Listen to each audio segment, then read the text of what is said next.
Welcome to the Simplified Year podcast, designed to support a rhythm of remembering what matters and releasing what doesn't through the sacred act of simplifying. This is a monthly episode where I'll do an overview of what we're covering this month in the Simplified Year rhythm, share some insights into what this journey can look like, and also, hopefully, help you not to feel alone no matter how your journey actually looks right now, because trust me, I've been there and I get it. I'm Brianna, a mama of 3, a minimalist, and a woman who deeply values what's honest and sustainable. Simplifying actually saved my life when I was so low I was ready to give up. So I take it seriously.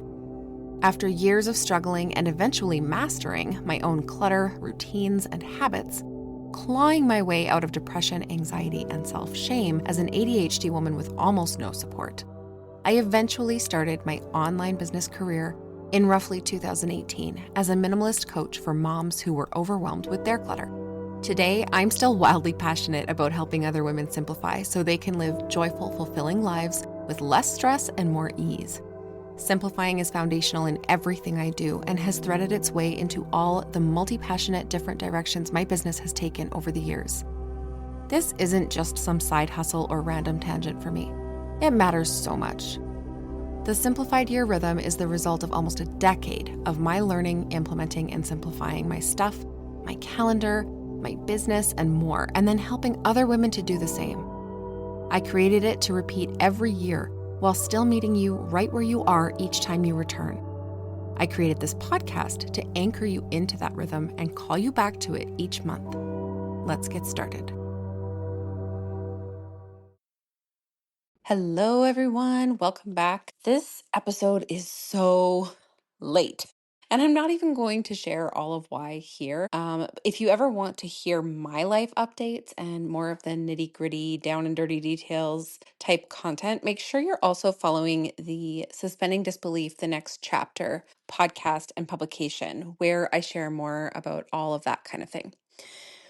Over there, I share all about the hardships, the tears, the kids' struggles, the motherhood things, as well as the wins, the progress, the celebrations, and some inspiration for you to grow as well. I'll link that in the show notes or description below for anyone who wants to go check that out. But here, I talk about what's going on for me in relation to decluttering, which is a lifestyle for me at this point. So there's always something going on, as well as collective energies for simplifying and straight up just to remind you to go and declutter this month. Now, so far in September, as I've been setting up for homeschool, I've been navigating a huge learning curve, one that includes dozens of tabs open at once while I plan a loose curriculum to submit to quote unquote the authorities to report on what we will be doing in homeschool for my son this year. So I'm researching teaching styles, learning styles, common curriculums, all different subjects, different priced resources, apps, games, programs, etc. And in general, not even just lately, but I often use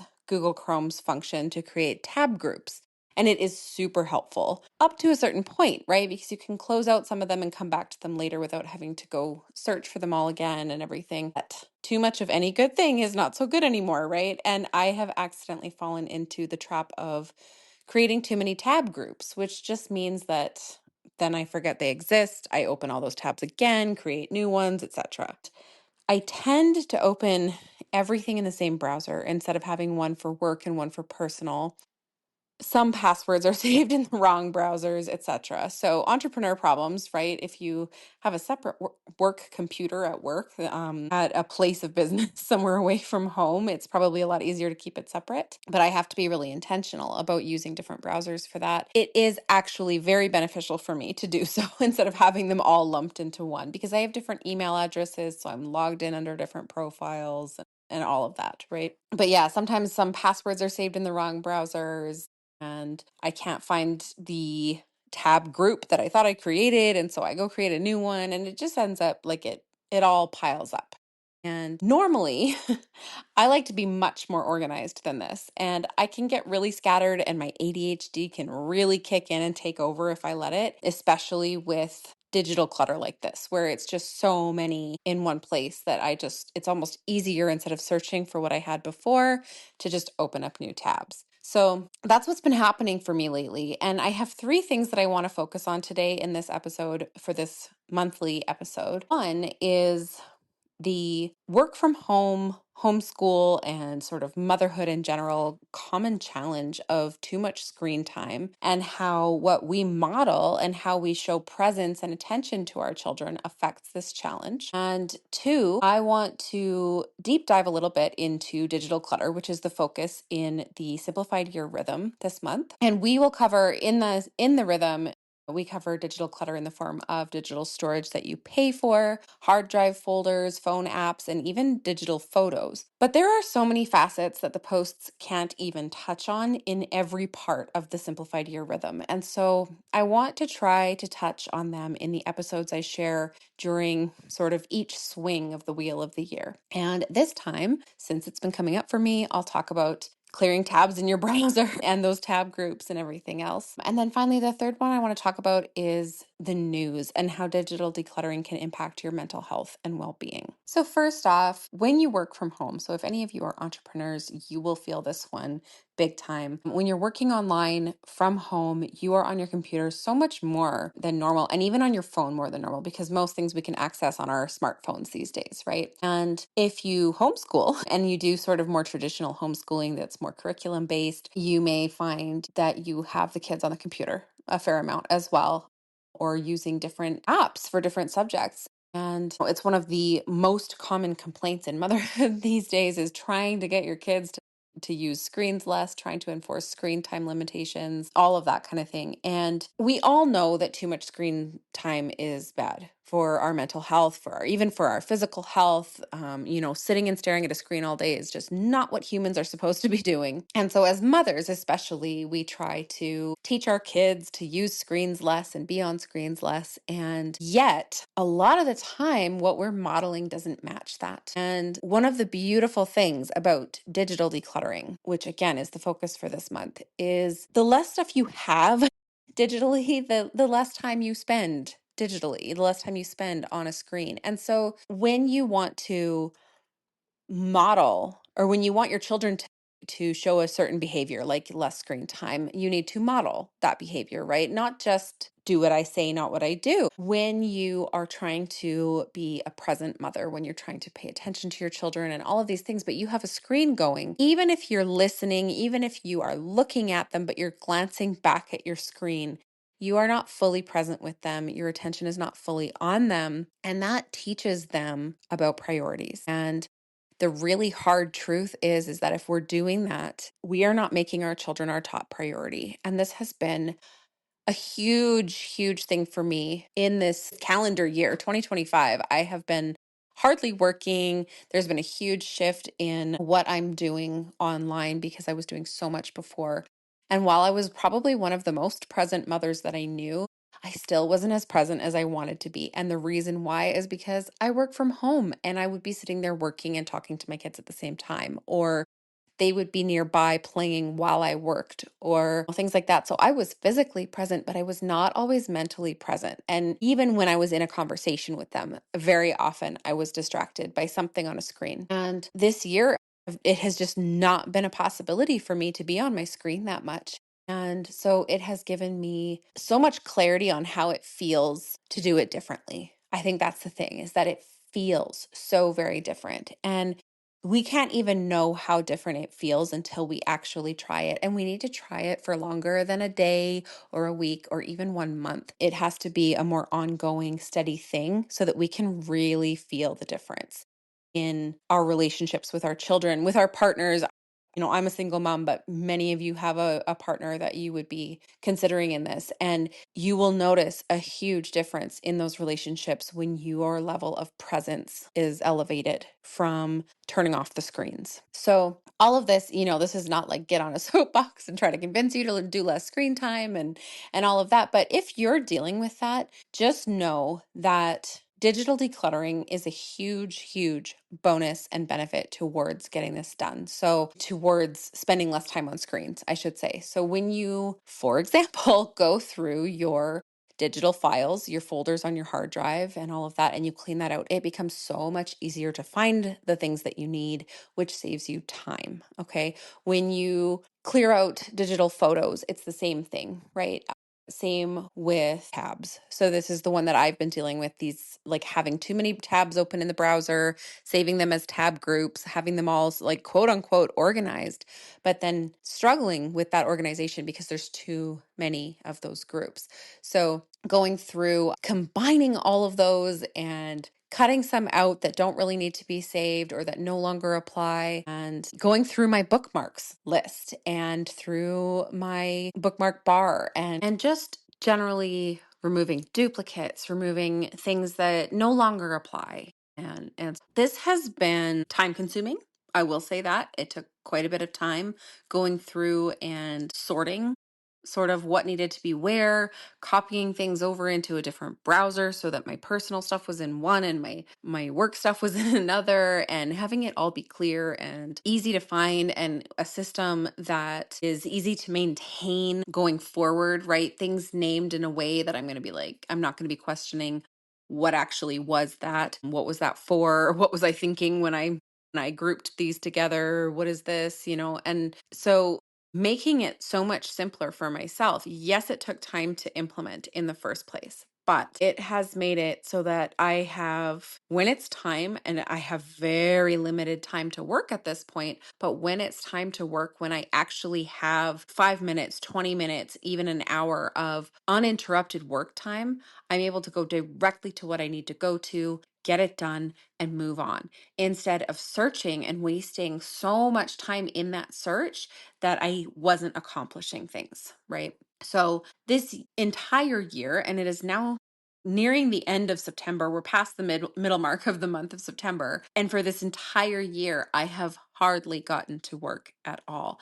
And that is largely due to personal life stuff going on and all the things with my kids that have been happening. But it would have been better. It would have run smoother. I would have been more productive in a healthy sense of the word, right? Not like the pushy productive, but I would have been productive in the windows that I had time to work if I had this sorted. So that is just an example of why it's so important to digitally declutter, right? And it's something that a lot of people don't think about until, a hard drive is full or a folder is full and can't save anymore, or they're paying for extra storage, which we do cover that digital storage that you pay for this month as well.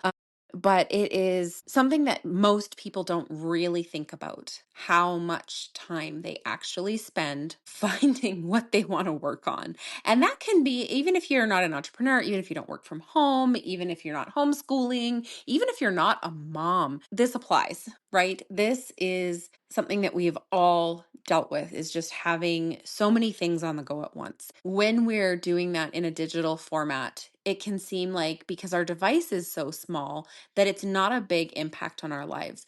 But these devices hold so much that it is a huge impact on our lives. It makes a huge difference. And I can attest to this. I've learned it before in different formats. This one, the Google tab groups thing is relatively new in the last couple of years. And so I had never made a system for it before. I have made a system for Google Drives. I have made a system for all of these different types of things, but I had never done one for this. So this is a newer one for me. And if it's one that you struggle with as well, hopefully this is helpful for you. So just go through, see what you can consolidate, see what no longer applies that can just be closed out.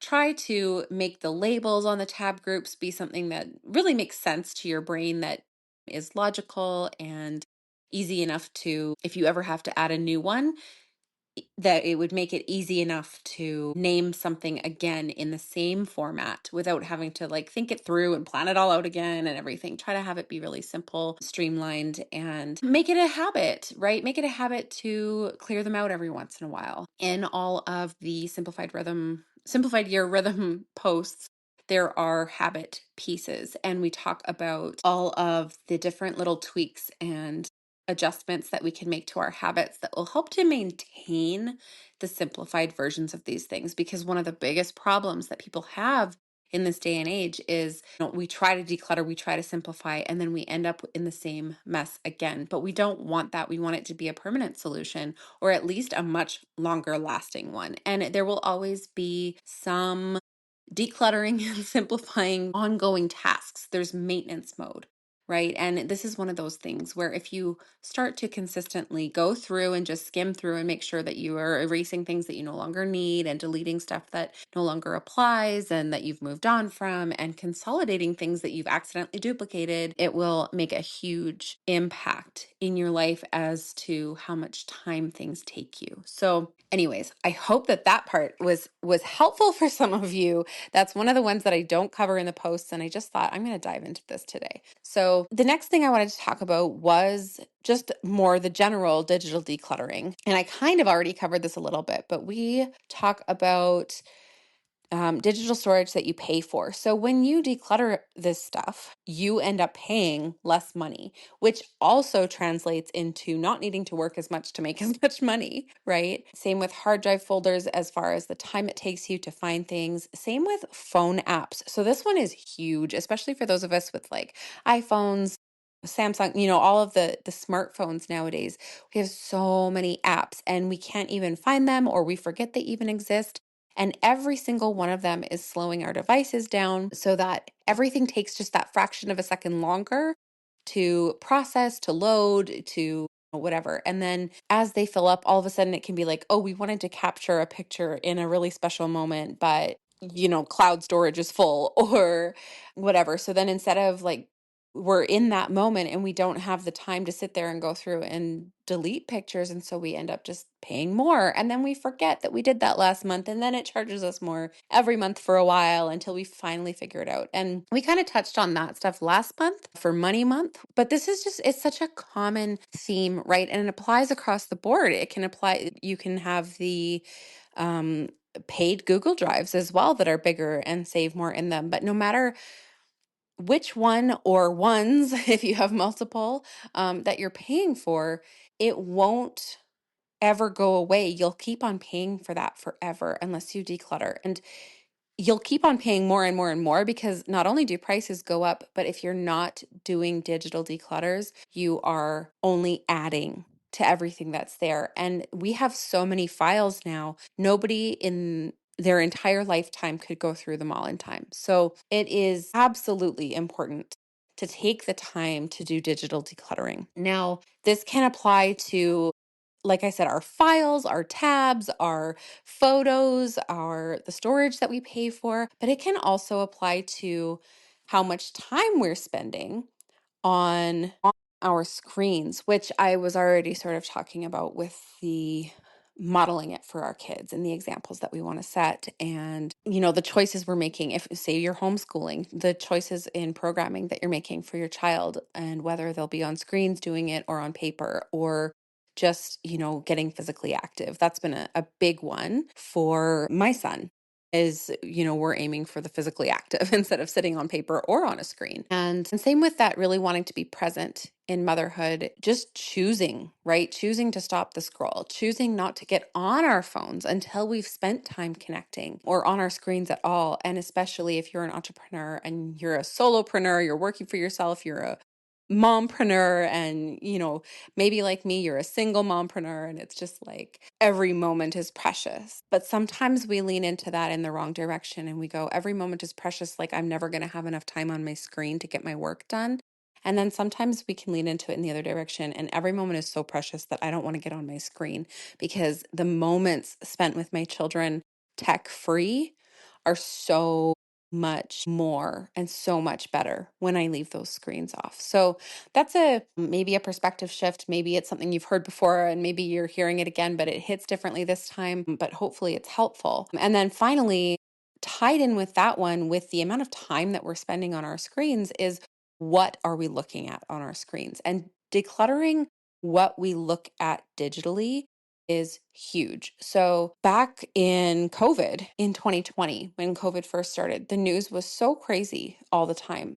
And I know that this is a common thing that several people that I've spoken to, and probably many, many more, have had this happen. But as everybody was watching the news in COVID, everything was so full of fear and horrible things were happening. And it was just this. And I know that this is sort of always how the news is. For me, I never was a big news person. But with COVID, I was like, oh my gosh, I need to know what's happening. And so I was watching it all the time. And my mental health suffered so much from that. I had to completely go cold turkey, like no news whatsoever. I will just trust that if there's anything important that I need to know, that my loved ones will tell me, kind of thing, because I could not handle it. And I would have, I almost had a panic attack in a grocery store one day because I was just on edge all the time because of it.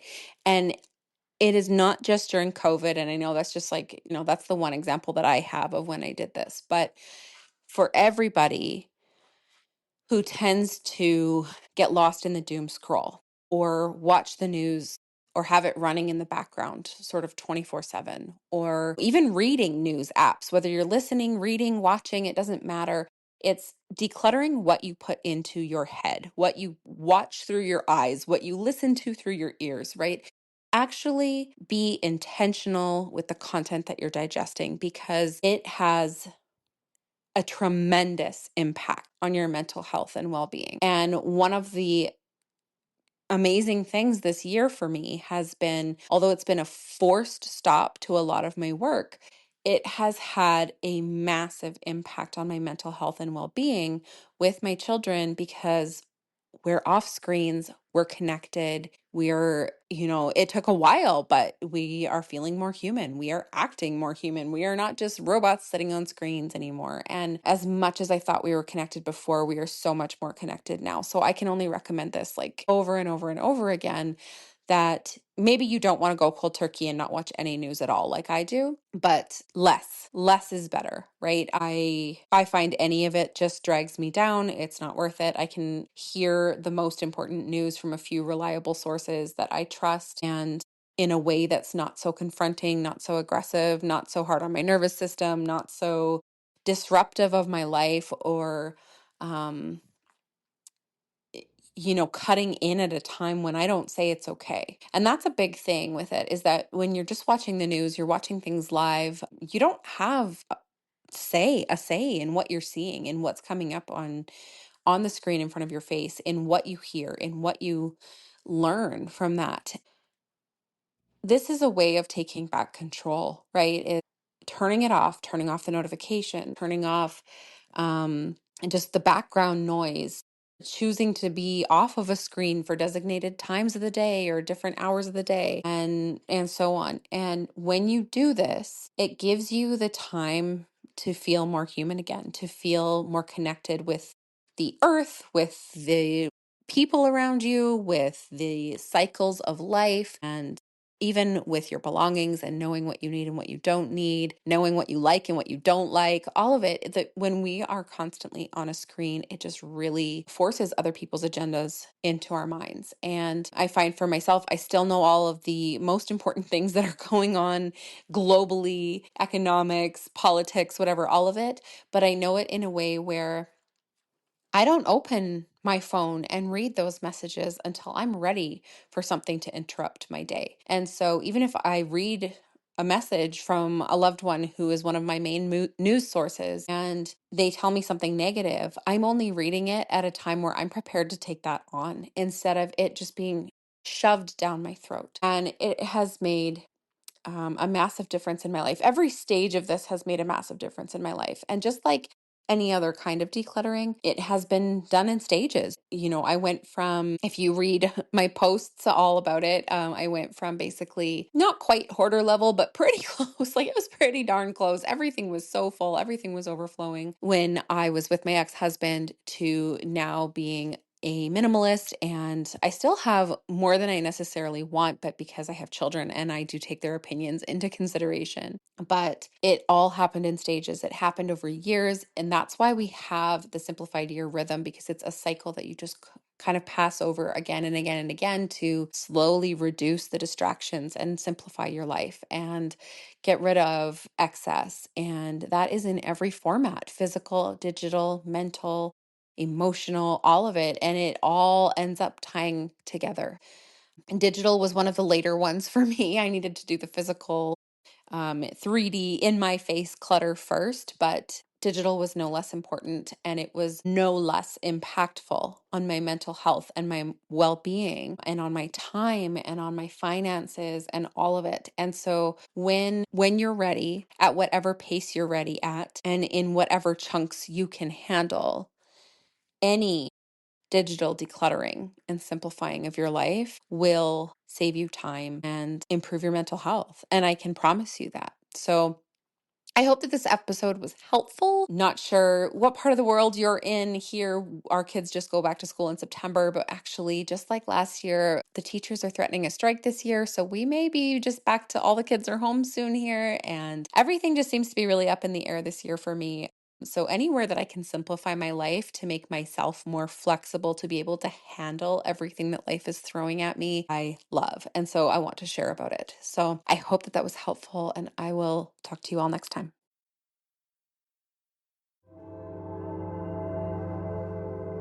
Remember, whether you're doing this in rhythm with us or you hopped in at whatever point is aligned in your life right now, you are right where you need to be.